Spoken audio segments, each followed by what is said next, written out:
Hello बच्चों, welcome to maths कक्षा। I am maths faculty सिमरन। सो आज हम करने वाले हैं क्लास 10 का अर्थमेटिक प्रोग्रेशन का 5th चैप्टर, जिसका नाम हम एपी भी बोल सकते हैं। ठीक है, तो मूव करते हैं इसके इंट्रोडक्शन पे, जो कि होगा नेक्स्ट पेज पे। तो चलो मूव करते हैं।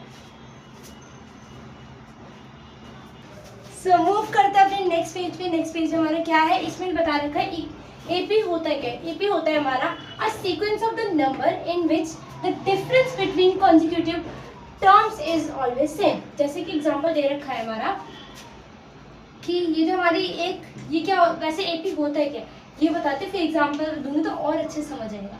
तो देखो, एक ऐसा नंबर्स का सीक्वेंस होता है जिसमें डिफरेंस हमारा ना बराबर होता है। जैसे कि ये देखो एग्जांपल देखो 2 4 6 8 10। अब इसमें अगर हम 4 में से 2 माइनस करेंगे, ये तुम्हारा A1 होता है, ये तुम्हारा A2 होता है, ये तुम्हारा A3 होता है, ये तुम्हारा A4 और ये A5। सो A2 में से जब A1 माइनस करते हैं, यानी 4 में से 2 माइनस करोगे, तुम्हारा डिफरेंस आना चाहिए 2। डिफरेंस को हम D से डिनोट करते हैं, टर्म्स को हम A1 A2 A3 ऐसे। ठीक है, चलो यहाँ आ रहा। और अगर A3 में से A2 को माइनस करेंगे, अगर उसका डिफरेंस भी 2 आता है तो वो क्या है, तो वो AP है। यानी कि 6 में से अगर मैं 4 कैंसिल करूँ तो कितना बचेगा मेरा 2, यानी कि D इसमें भी क्या वैल्यू है 2। तो ये हमारा जिसका सेम डिफरेंस होगा तो वो हमारा क्या होगा, AP होगा। अब दूसरा क्या हमारा सीक्वेंस। सीक्वेंस क्या होता है, a set of number in arrange in the definite order. यानी कि हमारे नंबर्स का सेट जो कि एक डेफिनेट ऑर्डर में होता है, बिल्कुल पर्टिकुलर ऑर्डर में, ना आगे ना पीछे, कुछ ऐसे नहीं होना चाहिए जैसे पहले 6 आ गया, फिर 5 आ गया, फिर 7 आ गया, तो ऐसे नहीं, बिल्कुल डेफिनेट ऑर्डर होना चाहिए। ठीक है, तो उसको क्या बोलते हैं, सीक्वेंस। तो ये तुम्हारा एग्जाम्पल हो गया, इसको नोट कर दो, फिर मूव करते हैं अपने नेक्स्ट पेज पे। ठीक है बेटा, इसे नोट कर दो। सो अब हमारा नेक्स्ट टॉपिक आता है टाइप्स ऑफ एपी। एपी कितने टाइप्स के होते हैं, एपी हमारे 2 टाइप्स के होते हैं, वो देख लेते हैं। ठीक है, पहला होता है फाइनाइट एपी। फाइनाइट एपी में क्या होता है, the AP has limited terms. The AP has limited terms, उसे क्या बोलते हैं, फाइनाइट एपी। देखो जैसे कि 1 से लेके 50 तक की जो हमारा ये हमारी जो टर्म वो दे रखी है एपी, उसमें क्या है, A1 हमारा ये है और AN हमारा यानी एंड को, इसको बोलते हैं हम लास्ट टर्म। क्या बोलते हैं, लास्ट टर्म। ठीक है, और इसे बोलते हैं हम फर्स्ट टर्म। हम सब पढ़ेंगे, चिंता मत करो, अभी बस तुम्हें इनसे थोड़ी थोड़ी जान पहचान कराती हूँ। A1 को बोलते हैं हम फर्स्ट टर्म, AN को बोलते हैं हमारा लास्ट टर्म। जिसमें ये दोनों होते हैं ना, जिसमें ये दोनों होते हैं, यानी वो फर्स्ट टर्म भी होती है, लास्ट टर्म भी होती है, वो हमारा क्या होता है, फाइनाइट एपी है ना, यानी बिल्कुल लिमिटेड टर्म्स होती है। और इनफाइनाइट एपी क्या होता है, the AP has unlimited terms is called infinite AP.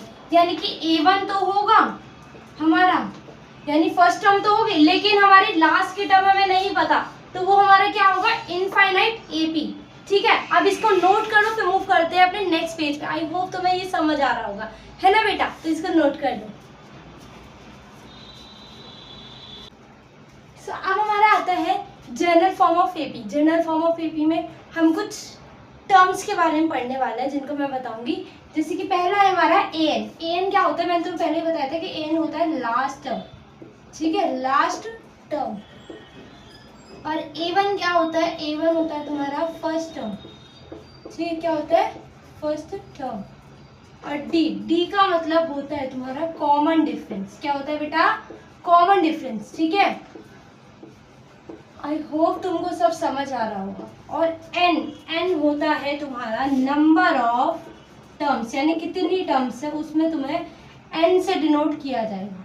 ठीक है, अब जैसे कि क्वेश्चन है, मैं एक क्वेश्चन देती हूँ जिसमें तुम बताना कि A1 तुमको 3 दे रखा है और कॉमन डिफरेंस तुमको दे रखा है 5 का, तो तुम बताओ A2 कैसे निकालोगे।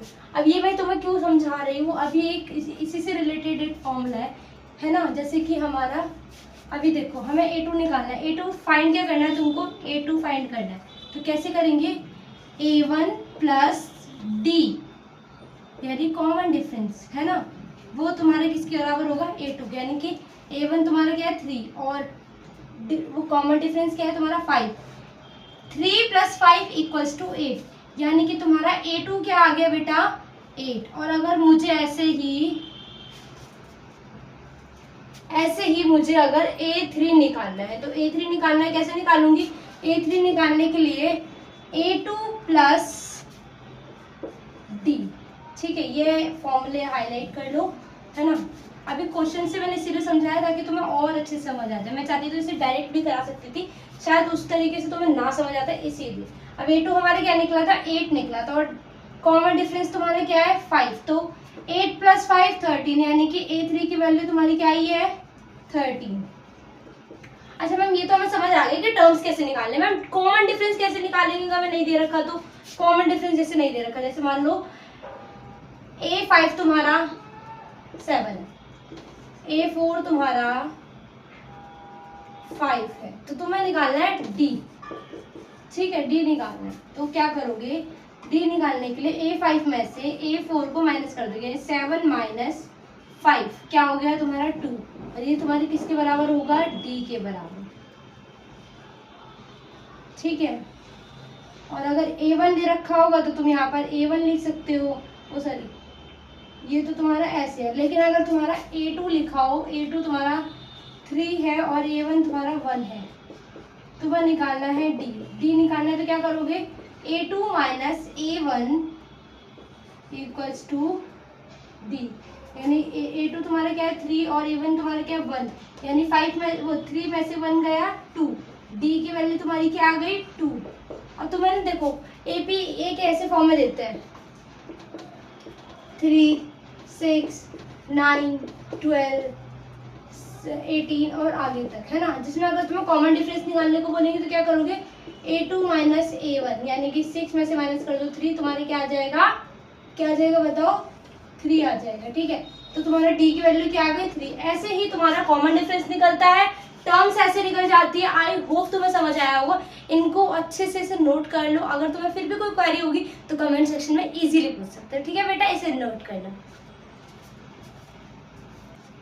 सो मूव करते हैं अपने लास्ट पार्ट पे, जिसका नाम है फॉर्मूला। यहाँ पर हमें 3 फॉर्मूले पढ़ने हैं, बेसिकली हमें 2 ही पढ़ना है, वो तो तीसरा हमारे कुछ कंडीशंस पे है। तो पहला फॉर्मूला है हमारा an का। an मतलब क्या होता है लास्ट टर्म, a का मतलब क्या, A1 का मतलब होता है फर्स्ट टर्म, n का मतलब होता है नंबर ऑफ टर्म, और d का मतलब क्या होता है कॉमन डिफरेंस। अब तो मुझे बताओ कि ये फॉर्मूला कब कब यूज होता है। ये फॉर्मूला होता है जब हमको फाइंड क्या करना होता है, लास्ट टर्म फाइंड करनी है, ठीक है, लास्ट टर्म हमें जब फाइंड करनी होती है तब ये फॉर्मूला यूज होता है ना। नंबर ऑफ n टर्म्स को जब हमें फाइंड करना होता है तब ये फॉर्मूला यूज होता है, बस। और या हमें D निकालना है, A1 निकालना है, तो इसके थ्रू भी ये यूज होता रहता है।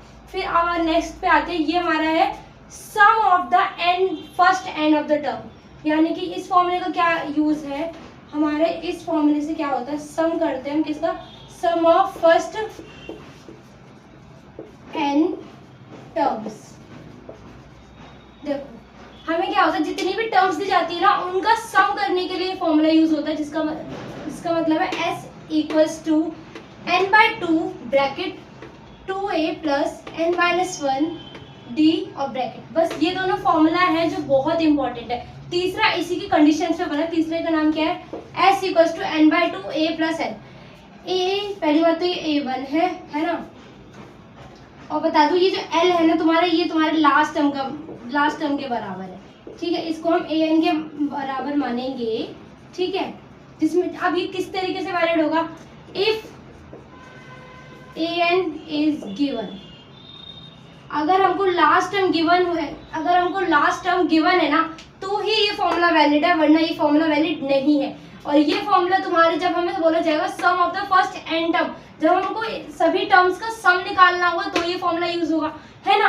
और an वाला कब यूज होगा, जब मान लो तुम्हें लास्ट टर्म निकालनी है, नंबर ऑफ टर्म्स निकालनी है, तो तुम्हारा an का फॉर्मूला यूज होगा। आई होप तुम्हें ये तीनों फॉर्मूलों को कब यूज करना है, कैसे यूज करना है तुम्हें समझ आ गया होगा। और जैसे सब एक्सरसाइज करेंगे ना और क्लियरिटी होती जाएगी, ठीक है। टेंशन बिल्कुल नहीं लेनी, हमको बस मेहनत करनी है, ठीक है। सो मैं तो तुम्हारे साथ हमेशा ही हूँ। तो चलो इसी के साथ हम अपनी वीडियो का एंड करते हैं। आई होप तुमको सब कुछ समझ आया हो। ओके, तो मिलते हैं तुमसे अगली वीडियो में। प्लीज़ यार सब्सक्राइब कर दिया करो, अब यहाँ तक पहुँच जाते हो तो, है ना। चलो अब मिलते हैं अगली वीडियो में, बाय।